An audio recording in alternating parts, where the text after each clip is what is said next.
Shalom, this is Jayapal Shastri. కొన్ని విషయాలు మనం ఈరోజు ధ్యానం చేయబోతున్నాం. మరి ఇజ్రాయెల్ దేశము చిన్న దేశమైనప్పటికీ, ప్రపంచంలో చాలా చిన్న దేశమైనప్పటికీ, ఇజ్రాయెల్ దేశం చుట్టూ శత్రు దేశాలు అనేకమైన ఉన్నప్పటికీ, ఎప్పుడు యుద్ధాలు జరుగుతున్నప్పటికీ, ఇలాంటి సిచ్యువేషన్ ఏదైనా కంట్రీకి ఉంటే ఆ కంట్రీ చాలా వెనకబడిపోయి అన్ని విషయాలలో వెనకంజ వేస్తూ ఉండేది. కానీ ఇజ్రాయెల్ మాత్రం అన్నిటికన్నా ముందుకు వెళ్ళిపోయింది. ఇజ్రాయెల్ ప్రపంచానికి కొన్ని పాఠాలు నేర్పిస్తోంది. ఇజ్రాయెల్ దేశంలో అనేక దేశాలలో ఉన్నతమైన దేశంగా ఒక దేశంగా ఏర్పరచబడింది. దీనికి ప్రత్యేకత ఏంటి? ఎందుకు ఇజ్రాయెల్ దేశము ప్రత్యేకంగా ఏర్పడింది? ఇజ్రాయెల్ దేశం ఎందుకు ప్రత్యేకంగా ఉంది? దానిలో ఉన్నటువంటి క్వాలిటీస్ ఏంటి? ఇజ్రాయెల్ దేశము ప్రపంచానికి ఏం నేర్పిస్తుంది? ఇజ్రాయెల్ దేశము ప్రపంచానికి ఏం మేలు చేసింది అనే విషయాలన్నిటి కూడా మనం ధ్యానించబోతున్నాం. మరి ఇజ్రాయెల్ ప్రత్యేకతలు ఏంటో, ఇజ్రాయెల్ దేశానికి మిగతా దేశాలకు ఉన్న ప్రాముఖ్యతలు ఏంటో ఈ వీడియోలో చక్కగా మనం నేర్చుకుంటున్నాం. మిస్ కాకుండా అందరూ చక్కగా చూడండి. ప్రపంచంలో అతి చిన్న దేశము ఇజ్రాయెల్. ఇది సైజులో మన దేశంలో ఉన్నటువంటి రాజస్థాన్ మరియు తెలంగాణ రాష్ట్రాలతో పోలిస్తే చాలా తక్కువగా ఉంటుంది. దాదాపుగా దీని జనాభా 90 లక్షల పైమాటే.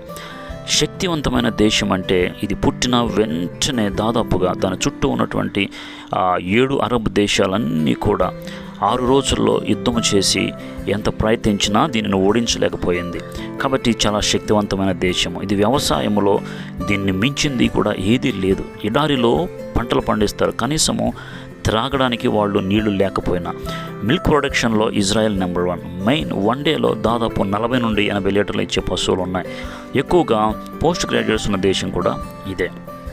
8 సార్లు చుట్టూ ఉన్న దేశాలు యుద్ధం చేసిన ఒక్కసారి కూడా ఓడిపోని ఒకే ఒక దేశం ఇజ్రాయెల్. గాజాపై దాడులు ఆపాలని 50కి పైగా ఇస్లామిక్ దేశాలు చెప్పిన ఐక్యరాజ్య సమితి మాట కూడా వినకుండా ముందుకు వెళ్ళినటువంటి దేశము ఇజ్రాయెల్ దేశము. కనీసము 1 కోటి మంది కూడా లేని దేశము ఎలా డెవలప్ అయింది? ఇప్పుడు ఆహారముగా సరిగా దొరకని దేశము. ఈ దేశంలో ఉన్నటువంటి ఈ డెవలప్మెంట్ ప్రక్రియలు మనం ఏం నేర్చుకోవాలో మనం ఈ వీడియోలో క్లియర్గా చూడబోతున్నాం. Israel, Innovation Nation.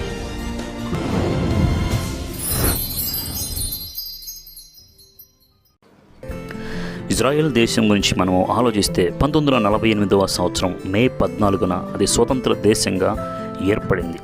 స్వతంత్ర దేశంగా ఏర్పడిన 24 గంటల్లోనే చుట్టూ ఉన్నటువంటి 9 అరబ్ దేశాలు దాని మీద దాడి చేసి యుద్ధాన్ని ప్రకటించాయి. ఇప్పుడు వీరి జనాభా దాదాపుగా 5 లక్షలు మాత్రమే. అంటే అరబ్ జనాభా 6 కోట్లు దాదాపుగా ఉన్నప్పుడు 120 రెట్లు ఎక్కువగా ఇజ్రాయెల్ దేశం మీదుగా వారు సైన్యాన్ని కలిగి ఉన్నారు. అయితే అప్పుడు ఏ దేశమో ఇజ్రాయెల్కి సపోర్ట్ చేయలేదు, ఒంటరిగానే బరిలోకి దిగింది, గెలిచింది. ఆ తర్వాత 7 సార్లు యుద్ధాలు జరిగాయి. అన్ని సార్లు కూడా ఇజ్రాయెల్ దేశమే గెలిచినట్టుగా మనం చరిత్ర చూస్తూ ఉన్నాం. దాదాపు 1989వ సంవత్సరం నుండి పాలస్తీనా వారు మాత్రమే 170 సార్లు ఇజ్రాయెల్పై దాడి చేశారు.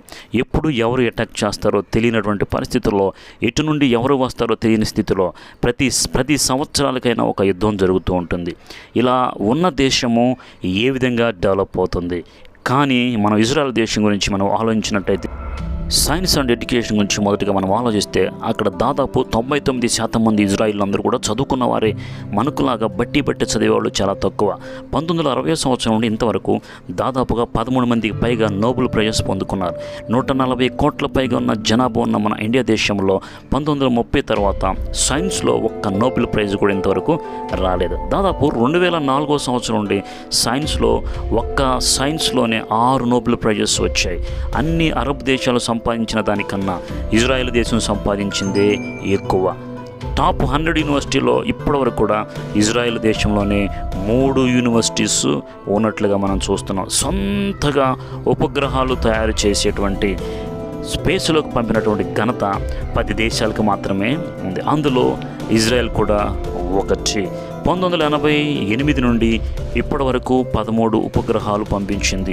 రిషా-2 అనేటువంటి స్పైస్ శాటిలైట్ని ఇజ్రాయెల్ నుండి ఇండియా కొనుగోలు చేసింది. ఇది శత్రు దేశాల నిఘాకి చక్కగా ఉపయోగపడుతుంది. అదే రీతిగా ఈ యొక్క ఉపగ్రహాల సిస్టమ్ని స్కూల్ పిల్లలు తయారు చేసినటువంటి శాటిలైట్ని స్పేస్కి పంపిన మొదటి దేశము ఇజ్రాయెల్ దేశము. అమెరికాలో ప్రతి 10,000 మందికి 85 మంది శాస్త్రవేత్తలు ఇంజనీర్స్ ఉంటే జపాన్లో కూడా ప్రతి 10,000 మందికి దాదాపుగా 83 మంది శాస్త్రవేత్తలు ఇంజనీర్స్ ఉన్నారు. కానీ ఇజ్రాయెల్ దేశంలో ప్రతి 10,000 మందిలో దాదాపుగా 140 మంది శాస్త్రవేత్తలు ఇంజనీర్స్ ఉన్నట్లుగా మనం చూస్తున్నాం. ఇజ్రాయెల్ గవర్నమెంట్ ఎడ్యుకేషన్ బాగా డెవలప్ చేసింది. దాదాపుగా 30% బడ్జెట్ని స్కూల్ అండ్ యూనివర్సిటీ డెవలప్మెంట్ ఖర్చు పెడుతున్నారంటే అతిశయోక్తి కాదు. రెండవదిగా మనం మాట్లాడుకోవాల్సిన విషయం అగ్రికల్చర్ దాదాపు 66% అక్కడంతా ఎడారి ప్రాంతమే. అయితే వర్షాలు తక్కువ, త్రాగడానికి నీరు కూడా దొరకదు. ప్రక్కనే ఉన్నటువంటి సముద్రం నుండి వారు నీటిని, ఉప్పును వేరు చేసి వాడుతూ ఉన్నారు. ఇజ్రాయెలీలలో ఉండేటువంటి దాదాపుగా 60% వాటర్ అంతా కూడా ఇండస్ట్రీస్కి 80% వాటరు డీసాలినేషన్ ద్వారానే తయారు చేసి వీళ్ళు సప్లై చేస్తూ ఉన్నారు. రీసైకిల్ చేయటం చాలా కష్టం. కానీ మురికి నీటిని దాదాపుగా వీరు ఎంత పర్సెంట్ అంటే దాదాపుగా 97% నీటిని రీసైకిల్ చేసి సగము వ్యవసాయానికి వాడుతూ ఉన్నారంటే మనం స్నానం చేసి పాత్రలు శుభ్రం చేసే నీటిలో వాళ్ళు పంటలు పండిస్తూ ఉన్నారని మనం అర్థం చేసుకోవాలి. దాదాపుగా 55% డ్రైనేజ్ నుండి ఫిల్టర్ చేసినటువంటి వాటర్ మాత్రమే వారు మనం నదులకు పంపి నదులను పాడు చేస్తున్నాం. కానీ వీళ్ళు ప్యూరిఫై చేసి వాటితో చక్కగా పంటలు పండిస్తూ ఉన్నారు. వీరి నుంచి మనం చాలా నేర్చుకోవాలి. దాదాపుగా 45% వరకు కూరలు కానీ పండ్లు కానీ వీళ్ళు పండిస్తూ ఉన్నారు. అన్ని చోట్ల ఇజ్రాయెల్ దేశం కాకుండా మిగతా దేశాలలో అనగా యుఎస్ఏ కానీ యూకే కానీ వేరే ప్రాంతాలలో దాదాపుగా ఈ యొక్క సిస్టమ్ ద్వారా 30% వాటర్ లీకేజ్ అవుతుంది. కానీ ఇజ్రాయెల్ దేశంలో దాదాపు 7% మాత్రమే లీకేజ్ జరుగుతూ ఉంటుంది. నీటిని ఎలాగ వాడాలో వీరికి తెలిసినంత ఎవరికి తెలియదు. వాటర్ని రీసైకిల్ చేసే దేశాలలో ఇజ్రాయెల్ దేశం మాత్రమే నెంబర్ 1. అదే రీతిగా మనం ఆలోచిస్తే డ్రిప్ ఇరిగేషన్ సిస్టమ్ని కనిపెట్టింది వీళ్ళే. 70% కంటే తక్కువ వాటర్తోనే వీళ్ళు పంటలు పండిస్తూ ఉంటారు. 40 సంవత్సరాల నీటి వినియోగం ఎలాంటి మార్పు లేకుండా ఉన్న దేశం జీడిపిలో నెంబర్ 1 ఇజ్రాయెల్ దేశం. దాని లెక్కలు చూస్తే 40 సంవత్సరాల్లో ఏ మాత్రం మార్పు లేదు. ఎప్పుడు ఒకే విధంగా నీటిని కన్జ్యూమ్ చేశారు. కాబట్టి ఎక్కువ నీటిని వాళ్ళు వ్యర్థము చేయలేదని చక్కగా వాళ్ళ లెక్కల ప్రకారం మనం తెలియజేస్తూ ఉన్నారు. అదే రీతిగా 1986లో ఎంత నీరో ఇప్పుడు కూడా అంతే నీరు వాళ్ళు వాడారు. దిగుబడి పెరిగింది. ఇజ్రాయెల్ ఆవులు దాదాపు సంవత్సరానికి 12,000 లీటర్ల పాలను ప్రొడ్యూస్ చేస్తుందంటే నమ్మశక్యంగా మనకి ఉండదు. కానీ ఇది అన్నిటికన్నా డబుల్. ప్రపంచంలో హెక్టార్కి యావరేజ్గా 50 టన్నులు టమాటా పండితే ఇజ్రాయెల్ గ్రీన్ హౌస్లో దాదాపుగా 300 టన్ పండిస్తూ ఉంటుంది. ఎడారిలో తాగడానికి నీరు లేకపోయినా బ్రహ్మాండంగా వ్యవసాయం చేసి ప్రపంచానికి టెక్నాలజీ నేర్పిస్తుంది ఇజ్రాయెల్ దేశము. దాదాపుగా మనం ఇజ్రాయెల్ డిఫెన్స్ సిస్టమ్ గురించి మనం ఆలోచిస్తే చుట్టూ ఎన్ని దేశాలు ఉన్నా వీళ్ళంటే వాళ్ళందరికీ భయం. టచ్ చేయాలంటే కూడా ముందుకు రాలేదు. కారణం ఏంటంటే ఇజ్రాయెల్ ఆర్మీ ఇది ప్రపంచంలో చిన్నదైన 100వ దేశం. వాళ్ళను 9వ శక్తివంతమైన దేశం. వేగంగా నిర్ణయాలు తీసుకునే దేశం ఏదంటే ఇజ్రాయెల్. దీనికి యాంటీ బ్లాస్టిక్ డిఫెన్స్ సిస్టమ్ దేశమంతా కవర్ చేసేటువంటి టెక్నాలజీ ఉంది. ఎవరైనా ఇజ్రాయెల్పై రాకెట్ వదిలితే ఈ సిస్టమ్ దాన్ని రాడార్ ద్వారా గుర్తించి గాల్లోనే పేల్చివేస్తుంది. దీనిని ఐరన్ డోమ్ అంటారు. ఇది ప్రపంచానికి కొత్త సవాలును విసిరి శత్రు యొక్క రాకెట్స్ అన్నిటిని కూడా నాశనం చేసేటువంటి గొప్ప సిస్టమ్ ఐరన్ డోమ్. సొంతగా ఆయుధాలు తయారు చేయడమే కాకుండా 80% ఆయుధాలు దాదాపు ప్రపంచానికి అమ్ముతున్నారు వీళ్ళు. 2020 సంవత్సరంలోనే 50,000 కోట్ల విలువైన ఆయుధాలు ప్రపంచానికి అమ్మింది. దాదాపు 140 కోట్ల జనాభా ఉన్నటువంటి ఇండియా దేశంలో ఆయుధాలు అమ్మేటువంటి ర్యాంకు 23 అయితే 90 లక్షల జనాభా ఉన్న ఇజ్రాయెల్ 8వ ర్యాంకులో ఉంది. దాదాపు 16 దేశాలకు ఇది ఆయుధాలను ఎక్స్పోర్ట్ చేస్తుంది. ఇండియా ఎక్కువగా ఇజ్రాయెల్ దగ్గర నుండే ఈ ఆయుధాలు కొంటుంది. దాదాపుగా 30% మనకు ఉన్నటువంటి ఆయుధాలన్నీ కూడా ఇజ్రాయెల్ దేశానికి సంబంధించినవే. ఆయుధాలను డ్రోన్స్ను ఇజ్రాయెల్ దేశమే పంపిస్తోంది. 1985 నుండి 2014 వరకు 6 సంవత్సరాల మార్కెట్లో అమ్ముడుపోయింది ఎక్కువగా వీళ్ళ ఆయుధాలు మాత్రమే.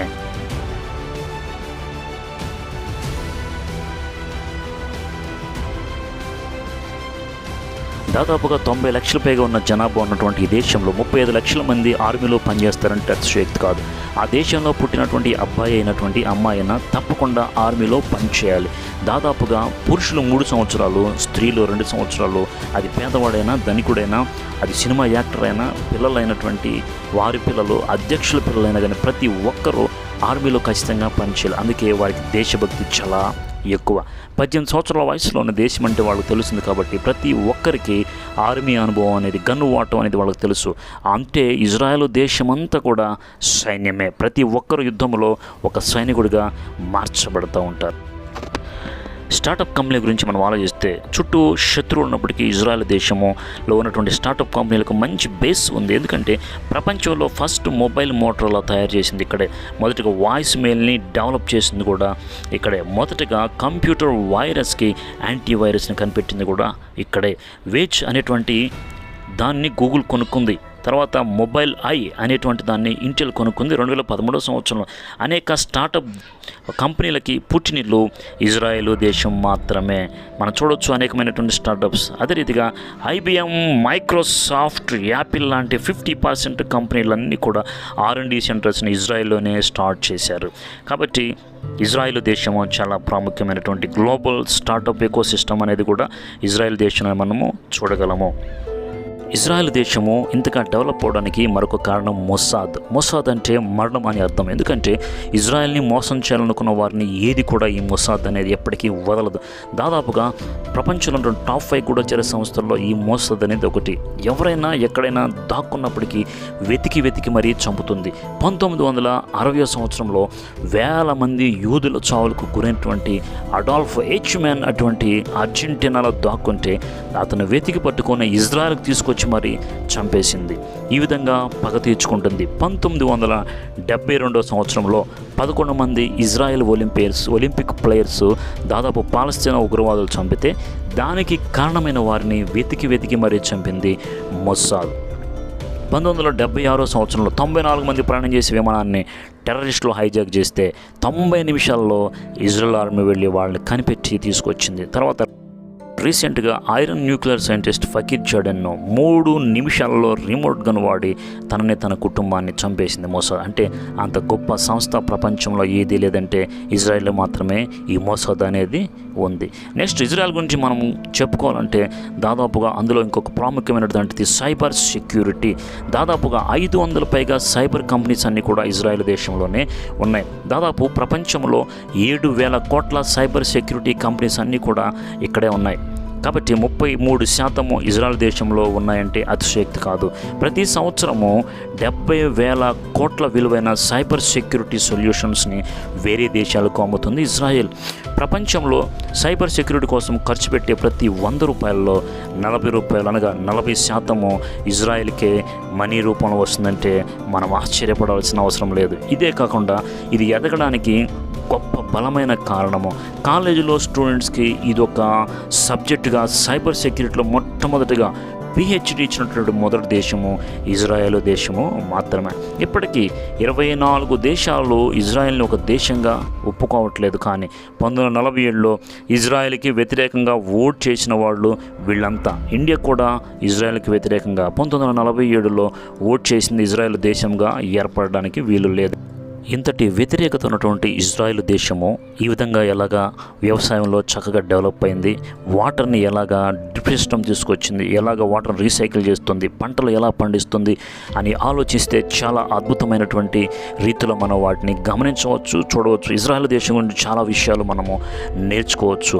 అయితే దాదాపుగా ఈ యొక్క ఇజ్రాయెల్ దేశంలోకి మన ఇండియా దేశం నుండి దాదాపు 70 సంవత్సరాల వరకు ఇజ్రాయెల్ దేశంలో మన దేశపు ప్రధాని ఎవ్వరు కూడా అక్కడ కాలు పెట్టలేదు. ఎందుకంటే అటువైపు వెళితే కొన్ని ఓటింగ్ సిస్టము సపరేట్గా ఒక దేశానికి వెళ్ళి సపోర్ట్ చేస్తే ఓటింగ్ సిస్టమ్ తగ్గుతుంది అనేటువంటి ఒక నమ్మకంతో వాళ్ళు వెళ్ళడానికి అంగీకరించలేదని చెప్పేసి మనకి చాలా వార్తాపత్రిక తెలియజేస్తున్నాయి. దాదాపు 70 సంవత్సరాల తర్వాత మోడీ అనేటువంటి మన ప్రధానమంత్రి ఒక్కడు మాత్రమే మొదటగా వెళ్ళిన PM అని చెప్పుకోవచ్చు. 1942 సంవత్సరంలో చైనా వార్లో కూడా చైనా గురించి ఇండియాకి కీలకమైనటువంటి ఇన్ఫర్మేషన్ ఇచ్చింది మనకి ఇజ్రాయెల్ దేశం. ఎందుకంటే స్పై నిఘా సంస్థ వాళ్ళకు ఉంది కాబట్టి చైనా మన మీద దాడి చేయడానికి ఎప్పుడైతే ముందుకు వచ్చిందో దాని ఇన్ఫర్మేషన్ మనకి ఇచ్చింది కూడా ఇజ్రాయెల్ దేశమే. 1971 నుండి 1999 ఈ యుద్ధంలో అనేకమైనటువంటి ఆయుధాలు మనకు సప్లై చేసి స్నేహభావాన్ని కనపరిచింది ఇజ్రాయెల్ దేశం మాత్రమే. ఇజ్రాయెల్ దేశం ఎంతగా డెవలప్ అయింది, ఇండియాతో మంచి స్నేహభావం కలిగిన ఇజ్రాయెల్ దేశము మనకి సపోర్ట్గా ఉంటూ మనము దానికి సపోర్ట్గా ఉంటూ చక్కగా ముందుకు కొనసాగుతూ ఉన్నాం. అయితే ఇజ్రాయెల్ దేశం గురించి అనేక విషయాలు ఇంకా మనం నేర్చుకోవచ్చు, అనేక విషయాలు ఇంకా మనము దాని నుండి మనం నేర్చుకోవడానికి ముందుకు కొనసాగినట్లయితే మన దేశాలు కూడా అభివృద్ధి బాటలో వెళ్ళడానికి ఎంతో చక్కగా మనకి ఇజ్రాయెల్ దేశము పాఠాలు నేర్పిస్తుందని మనం గమనిద్దాం. ఇజ్రాయెల్ గురించి మనం నేర్చుకోవాలంటే అనేకమైనటువంటి విషయాలలో ఇజ్రాయెల్ గొప్పగా ఉంది. ఇజ్రాయెల్ కనిపెట్టినటువంటి అనేకమైన డిస్కవరీస్, ఇన్వెన్షన్ మనం ఆలోచిస్తే మొదటిగా లేజర్ లైట్, దాన్ని కనిపెట్టిన ఇజ్రాయెల్ దేశం మాత్రమే. మే 16, 1900 ఇజ్రాయెల్ దేశం ఇంకా ఏమి కనిపెట్టి ప్రపంచానికి మేలు చేసిందంటే చాలా డిస్కవరీస్ అండ్ ఇన్వెన్షన్స్ ఇజ్రాయెల్ దేశం చేశారు. మొదటగా లేజర్ లైట్ గురించి మనం ఆలోచిస్తే మే 16, 1916 సంవత్సరంలో ఈ యొక్క లేజర్ లైట్ సిస్టమ్ మనకి యూదులు కనిపెట్టారు. బార్కోడ్ స్కానింగ్ చేయటము, స్పీడ్ని మెజర్మెంట్ చేయటము, అదేవిధంగా లేజర్ ట్రీట్మెంట్ అనేకమైన ఈరోజు జరుగుతున్నాయంటే లేజర్ లైట్ వలనే మనం చాలా ఉపయోగకరంగా ఉంటుందంటే అతిశయోక్తి కాదు.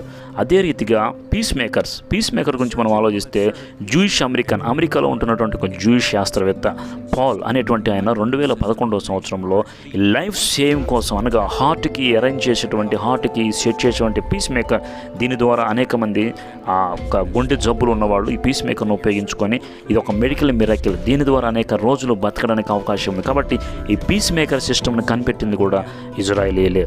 అదే రీతిగా జెనెటిక్ ఇంజనీరింగ్ జూయిష్ అమెరికన్ అనేటువంటి ఆయన 1972 సంవత్సరం పాల్ బోర్గ్ అనేటువంటి ఒక శాస్త్రవేత్త ఇన్సులిన్ ద్వారా కొంత డిసీజెస్ని ముందుగానే ప్రివెన్షన్ చేసి జెనెటికల్గా అనేకమైన విషయాలు కనిపెట్టి డిసీజెస్ రాకుండా ముందుగానే దాన్ని ప్రివెన్షన్ చేసేటువంటి సిస్టమ్ను కనుక్కుంది కేవలం ఈ జూయిష్ మాత్రం. అనగా ఇజ్రాయెల్లో ఉన్నటువంటి యూదులు, ప్రపంచవ్యాప్తంగా చెదిరిపోయిన యూదులు ఎవరైతే ఉన్నారో వారిలో అనేక మంది సైంటిస్టులుగా ఉండి అనేకమైన విషయాలు కనిపెడుతూ ప్రపంచానికి మేలు చేస్తూ ఉన్నారు. అదే రీతి స్టెయిన్లెస్ స్టీల్ అనే దాన్ని కనిపెట్టి జర్మనీ దేశంలో ఉన్నటువంటి ఒక జూయిష్, అంటే జర్మనీ దేశానికి వలస వెళ్ళినటువంటి ఒక యూద శాస్త్రవేత్త ఆయన హాన్స్ గోల్డ్ స్కిమిట్ అనేటువంటి ఆయన కెమిస్ట్ 1893 సంవత్సరంలో స్టెయిన్లెస్ స్టీల్ని కనిపెట్టాడు. ఈరోజు మనం స్టెయిన్లెస్ స్టీల్తో ఎన్ని వాడుతున్నామో ప్రతి ఇంట్లో, కిచెన్లో కానీ, ప్రతి ఒక్క గృహము కట్టుకోవడానికి కానీ, ప్రతి దానికి కానీ అన్ని విషయాల్లో స్టెయిన్లెస్ స్టీల్ చక్కగా మనకి ఉపయోగపడుతుంది. అదే రీతిగా E=mc², మ్యాథ్స్ ఎనర్జీ కాన్సెప్ట్ని మొట్టమొదటిగా తీసుకొచ్చిన వ్యక్తి ఐన్స్టీన్. ఈ ఐన్స్టీన్ కూడా ఒక యూదుడు.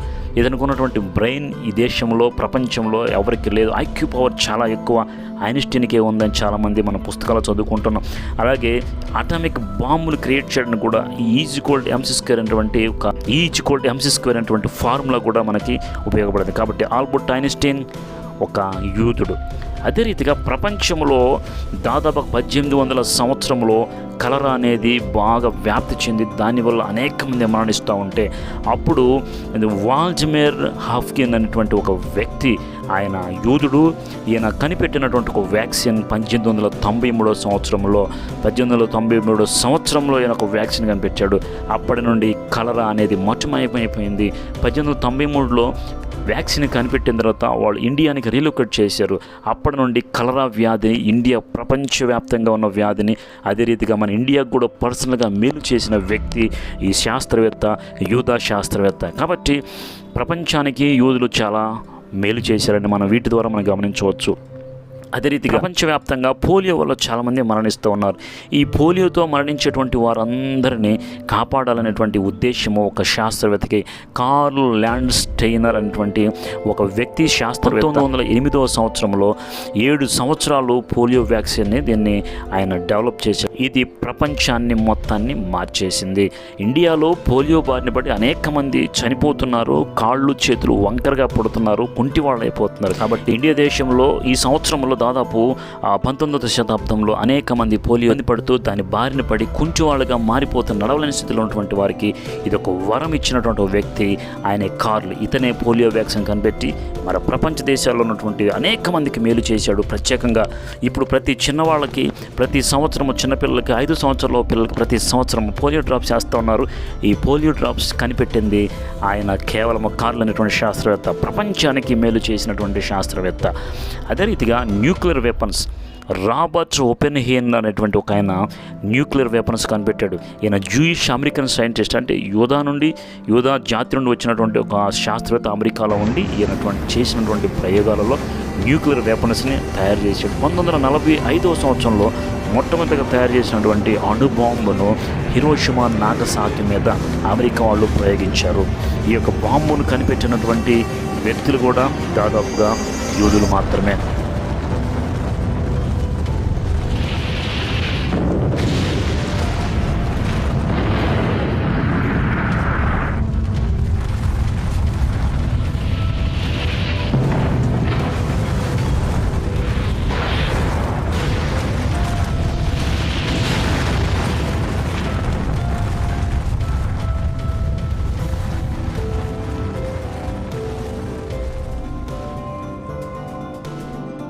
గూగుల్ అనేటువంటి లార్జ్ పేజ్ అండ్ సర్చరిక్ బ్రెయిన్, ఈ ఇద్దరు వ్యక్తులు గూగుల్ని కనిపెట్టారు.